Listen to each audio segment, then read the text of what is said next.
Next, we're going to hear from David Kramer from Hudson Companies, developing that amazing new residential building that we've been hearing so much about. Home stretch. It's a joy to be the last speaker on a humid day. It may be a good day for solar power, but the Dermatological Association has asked me to make this brief. It's great to be here at Cornell with our two great mayors to celebrate this exciting campus. When Hudson first sat down with Cornell to envision the residential building 2 years ago, the direction from Dean Kleinman of the architecture school was to think outside the box. He said, "This is a campus that is going to honor innovation." In other words, let's not come up with some vanilla apartment building.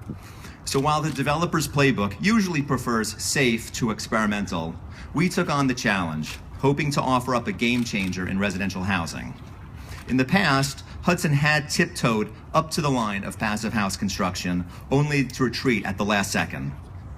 And Passive House is the most rigorous global certification program for energy savings, with actual results reducing energy use by 60 to 70% and reducing greenhouse gas emissions. All we have to do in this building is limit energy use to a mere 38.1 kilo-BTU per square foot per year. 38.1, huh. What are typical buildings, I asked? Well, more like 138.1. I wondered aloud in an early meeting, a passive house high-rise building, has anyone attempted such a thing?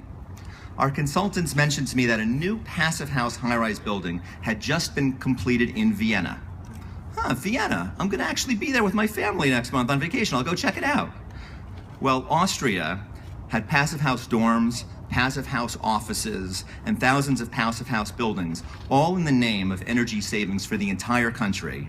So it was time to replicate this across the pond. This project has been the focus of an insane amount of work over the past 2 years. Now, we don't call it a dormitory, since it will house faculty, PhDs, and master's students, but I would call our team a sorority. The key players who have worked on this project tirelessly every day are fierce, focused, and feminine. Ariana Sachs-Rosenberg and Sally Gilland from Hudson, Jen Klein from Cornell, Deborah Molis from Handel Architects, Lois Arena from Stephen Winter Associates, Jen Z from Vidaris, and Julie Janiski from Borough Happold. You are responsible for this project. Please stand up for some well-earned acknowledgement.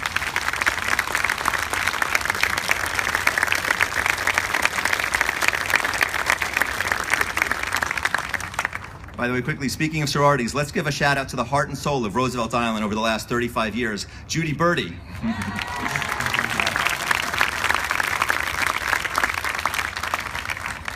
There are a few token guys that also made this happen, from Alan Hatler and Andrew Ataro at Hudson, Greg Bauzo and Alex Yelizarov at Monadnock, our designer Blake Middleton from Handel Architects, and our passive house secret weapon, Luke Falk from Related.